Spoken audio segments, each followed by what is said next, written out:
A las 7:08 tenemos un comunicado, ¿no es cierto?, del Ministerio de Defensa. Dice, se incrementa 16 el número de fallecidos en ataque a la población civil en el Braem. Lima, 25 de mayo del 2021, el Comando Conjunto de las Fuerzas Armadas pone en conocimiento de la opinión pública lo siguiente. Mediante el comunicado 005-2021 se puso en conocimiento de la opinión pública el asesinato de 14 civiles a inmediaciones del centro poblado San Miguel del N por la organización terrorista Sendero Luminoso, quienes se autodenominan Militarizado Partido Comunista del Perú, marxista, leninista, maoísta, principalmente maoísta, PCP, MLM. La Fiscalía Antiterrorista, después de haberse hecho presente en el lugar de los hechos, ha podido corroborar el hallazgo de otras 2 víctimas que incrementan a 16 el número de personas fallecidas, dentro de las cuales han sido identificadas 4 menores de edad. O sea, ya no son 2, ahora son 4, Dios mío. La Fiscalía Antiterrorista ha trasladado los cuerpos de las víctimas a la localidad de Pichari, en la Convención, departamento del Cusco, para realizar los procedimientos de acuerdo a ley. Posteriormente serán entregados a sus respectivas familias. Las Fuerzas Armadas y la Policía Nacional continuarán brindando todo el apoyo necesario con el objetivo que estas actividades se realicen con la debida seguridad. El Comando Conjunto de las Fuerzas Armadas se solidariza con las familias afectadas y reafirma su compromiso de continuar luchando contra el terrorismo bajo el marco legal vigente y en estricta observancia y respeto de los derechos humanos. Asimismo, se encuentra firme y comprometido con el objetivo de garantizar la conducción del proceso electoral para toda la ciudadanía con seguridad. Ese es el comunicado de esta mañana del Comando Conjunto de las Fuerzas Armadas, y sobre el tema está con nosotros conectado ya el especialista en temas de narcoterrorismo, Pedro Yaranga. Pedro, buenos días, ¿cómo estás? ¿Cómo estás, Jaime? ¿Qué tal, Patricia? Buen día. A ver, tratemos de actualizar, si es que los elementos que van apareciendo lo permiten, lo que ha sucedido el día de ayer. El panfleto, el lenguaje del panfleto que se ha podido conocer, que hemos compartido, habla ciertamente de un lenguaje conocido, ¿no? De una forma violenta de expresar una posición, de una forma criminal de expresar una posición, de un militarizado Partido Comunista del Perú, que además es firmado por el Comité Central. Sin embargo, en ojo público aparece el testimonio de uno de los sobrevivientes o una de las sobrevivientes, y señala que estas personas se aparecen de pronto, no dicen nada y comienzan simplemente a barrer, a aniquilar, a eliminar a estos civiles. ¿Cuál es tu interpretación de lo que ha sucedido a partir de este testimonio del sobreviviente y de los elementos que tenemos alrededor, Pedro? Claro, Jaime, no es el primer atentado. Recuérdese que 4 días antes de la primera vuelta de esta campaña electoral, cosa que ni siquiera los ministros de Defensa, ni del Interior, ni el presidente de la República se ha solidarizado, ellos incursionan en un pequeño pueblo, una zona altoandina de la provincia de Huantan, Ayacucho, en la comunidad de Huarcatán. Secuestran a 5 personas, de las 5 uno se escapa. A 4 personas los llevan al camino, los torturan y los asesinan uno por uno. 4 asesinatos. Luego ratifican en la voz de esta camarada Vilma, que aparentemente ya también es un cuadro importante dentro de la organización, y dicen que lo han asesinado por soplones, es decir, por ser informantes de la policía. En este caso, Vizcatán del N es la nueva zona de expansión cocalera, pertenece a la provincia de Satipo, colindante con la región de Ayacucho. La mayoría de los cultivadores o productores de coca de Vizcatán del N están bajo el control de estos remanentes. Todos pagan cupos, toda esa zona está controlada. Pero este documento de asesinar prostitutas, alcohólicos, soplones, a cualquiera, casi, ¿no, Pedro? Así es, ellos han sacado un documento hace cerca de 2 años, limpieza al Braem, limpieza al Perú. Limpieza social, le dicen ellos, ¿no? Incluso ahí decían de que deben utilizar un solo color de ropa, que no deberían comprar gaseosas, que deberían consumir solamente productos de la zona, que no deberían utilizar celulares, entre otras cosas, ¿no? Y este panfleto es un resumen de ese documento. Y ellos a esta zona la llaman Cuchipanga. Cuchipanga es un lugar, en lenguaje despectivo, senderista, es un lugar, pues, de lugares donde se comparten con mujeres, se consumen bebidas alcohólicas, ¿no? Aparentemente de gente inservible, que a lo mejor sean soplones, ¿no? Entonces ellos se habían advertido hasta en 2 oportunidades, y en esta oportunidad lo que baja es una columna, y los autores son jóvenes, casi todos ellos, no solamente han sido 2 o 3 personas, es una columna. Pero hay un elemento importante, Pedro, permíteme, y es que, por ejemplo, el comunicado previo, el de ayer del Comando Conjunto, comienza diciendo: la organización terrorista Sendero Luminoso, dirigida por el delincuente terrorista Víctor Quispe Palomino, camarada José. Detengámonos allí, porque la discusión es, no, esto es el narco, esto es el narcoterrorismo, o esto es el terrorismo, o es un poco de los dos, porque si tú lees que está Víctor Quispe Palomino, los que tenemos memoria inmediatamente recordamos Zoras, por ejemplo, que fue una matanza horrorosa a más de 100 campesinos. Entonces, ¿de qué estamos hablando en este momento, de lo que ha pasado esta semana? El narcoterrorismo es un término binomio narcotráfico-terrorismo. Pero retrocedamos un poco de 40 años más. Sendero Luminoso entre los años 81 y 82 estaba en una desesperación. El apoyo era creciente, sobre todo en la Sierra Central, pero no tenían recursos para asumir todos esos gastos. A tal punto que Abimael Guzmán se vio obligado a enviar a un cuadro importante, que es el camarada Artemio, para controlar el Huallaga. Después de controlar el Huallaga, ellos controlan el Braem, y de esa forma se equipara los gastos, el alto costo de la guerra de guerrilla de Sendero Luminoso, y así pudo avanzar hasta donde avanzó Sendero Luminoso. De lo contrario, jamás hubiera podido avanzar.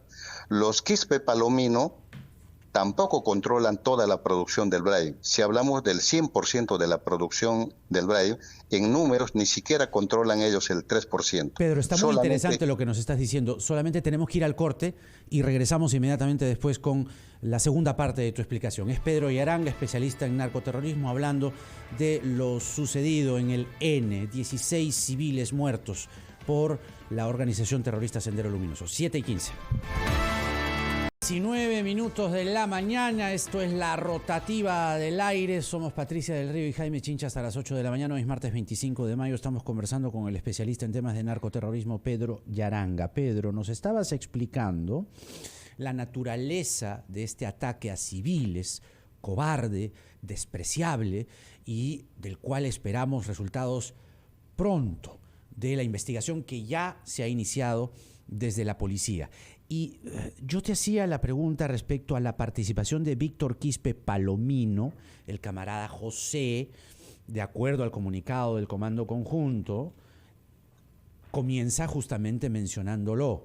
Y cuando uno ve a Víctor Quispe Palomino, te decía, lo que uno inmediatamente recuerda es la matanza de Zoras en los años 80, donde más de 100 agricultores fueron muertos de una manera espantosa, torturados, despedazados, horrible. ¿Qué es lo que está pasándonos hoy? ¿Qué es lo que estamos presenciando hoy con lo ocurrido en el N? Estimado Jaime, primero para explicar al país que la existencia de Sendero Luminoso es una realidad. No es como algunos que vaticinaban, decían que Sendero ya había terminado, que era falso el tema de Sendero Luminoso, de los remanentes, que simplemente eran un grupo de narcotraficantes o sicarios del narcotráfico.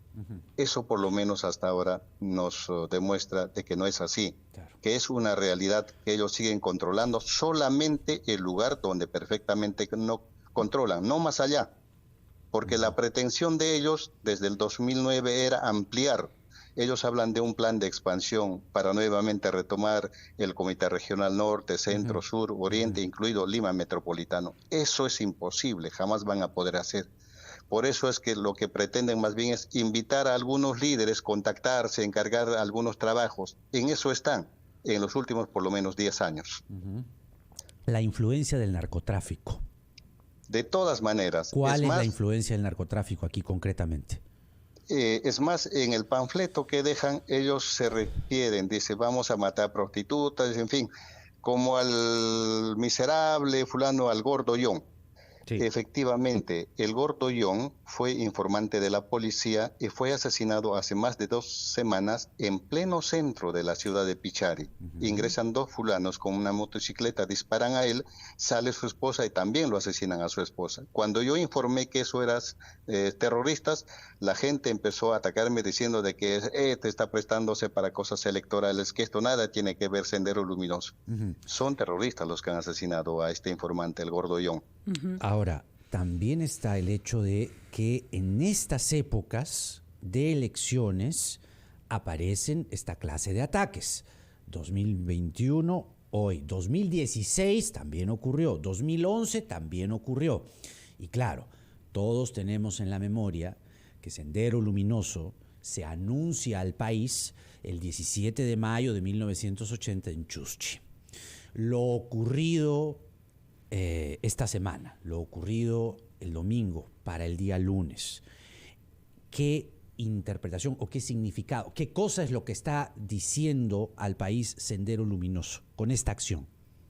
Que están presentes, que una acción como esta siempre lo han hecho desde 1980, recuérdese, incluso en 1985 en las elecciones generales. En ese entonces los comuneros, algunos bajaban hacia las ciudades en camiones, esas veces no habían tanto servicio de buses. Después de votar en las elecciones, al día siguiente también retornaban a sus comunidades en los mismos camiones. A veces en el cerro los detenían a los camiones y revisaban quiénes tenían color de la tinta indeleble. Y muchos de los campesinos que tenían la tinta indeleble los cortaban los dedos. ¿Por qué? Porque eran electoreros.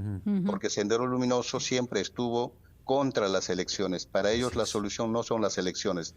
El poder hay que tomar a través de las armas. Aunque ese giro táctico ya es diferente a estas alturas. ¿Cómo interpretarías, Pedro, la brutalidad en este caso? Porque es verdad que en todas las elecciones pasadas ha habido atentados, pero creo que de esta magnitud contra población civil, porque hemos visto quema de ánforas, hemos visto ataques también a familias, pero por otros, o sea, lo que nos contabas de esa familia completa que habían asesinado y que por supuesto nadie ni miró ni se solidarizó, lo cual no hace más que repetir la época de lo que ocurría en el terrorismo en los 80-90, que buena parte del Perú obviaba lo que ocurría, parece haber sido más por un tema de soplonería. Pero en este caso, ¿por qué la magnitud, la brutalidad? ¿Crees que hay algo del contexto electoral? No estoy hablando de candidatos que dicen A o B, ni de candidatos que estén relacionados directa o indirectamente, sino hay un contexto electoral complicado, hay un contexto electoral dividido, hay un contexto electoral de odio. ¿Eso puede empoderar a grupos como Sendero Luminoso? De alguna manera sí, pero ellos reaccionan de esta manera cuando están heridos. Actualmente ellos están un tanto heridos. ¿Heridos físicamente o simbólicamente? Orgánicamente. Raúl. Ellos acaban de perder a uno de sus mejores dirigentes el día 27 de enero de este año, el camarada Raúl. Exactamente, lo mencionan en el panfleto. Dentro de la organización nadie va a poder reemplazar. Ninguno de ellos está en capacidad de reemplazar al camarada Raúl. Él era el ideólogo de la organización. Por las manos de él pasaban todos los documentos, entre otras cosas, y también él era el que dirige a las escuelas de enseñanza, ¿no? Y adiestramiento militar. O sea, él era una persona excepcional que a la vez era mando militar y a la vez mando político. Eso no ocurre en todos, pero en el caso de él era una cosa excepcional. De eso ellos no se van a recuperar. Entonces, por lo tanto, como están un tanto débiles, salen, pero ya no para emboscar a las Fuerzas Armadas ni a la policía, ya no para atacar a las bases militares, porque todos ellos ya han tomado precauciones, ya saben de estas cosas, tampoco se van a prestar para ingresar al monte, porque simplemente ahí los esperan y los emboscan. Entonces lo que hacen es, lo más fácil es acudir a hacer matanzas a las personas desprotegidas, que en los civiles. ¿Y cuál es la justificación? Que son soplones, que son cuchipangas y que no respetan las leyes que ellos imponen. Ahora, ¿es entonces posible, a tenor del panfleto y sumando lo que estás señalando e interpretando, que esta acción desalmada contra civiles, 16 muertos, 4 menores de edad entre ellos, tenga, digamos, una dinámica o sea una reacción a lo ocurrido con el camarada Raúl, a la muerte del camarada Raúl, porque lo dicen aquí, honor y gloria al siempre vivo y presente camarada Raúl, ¿no es así? Después de enero a la fecha, por lo menos ellos ya sacaron 4 o 5 documentos. En todos esos documentos siempre dan agradecimiento, honor y gloria al camarada Raúl. Hay un documento anterior, incluso hacen una reseña de dónde estudió. Él estudió en los planteles de aplicación Guamán Poma de Ayala. Él incluso recuerda a 2 docentes, que por obvias razones no lo voy a decir, pero no lo dicen porque ellos pertenecían a la organización, sino los reconocen como los mejores profesores de esa época en lengua, literatura y en historia. Cosas como esa, pero en cada documento siempre reconocimiento al camarada Raúl. Obviamente esa es una de las personas más rescatadas dentro de esta organización. Es como una arenga natural, digamos, es como la forma como cierran un estribillo, digamos, como cierran sus... homenaje, digamos, ¿no? Sí, claro, por supuesto. Raúl. A Raúl, clarísimo. Muy bien. Muy bien, Pedro. Muchísimas gracias, Pedro, como siempre. ¿No? Perfecto. Buen día. La interpretación de Pedro Yaranga sobre estos lamentables y repudiables hechos en el N. Son las 7 de la mañana con 28 minutos. Vamos a los titulares y regresamos con más aquí en La Rotativa del Aire.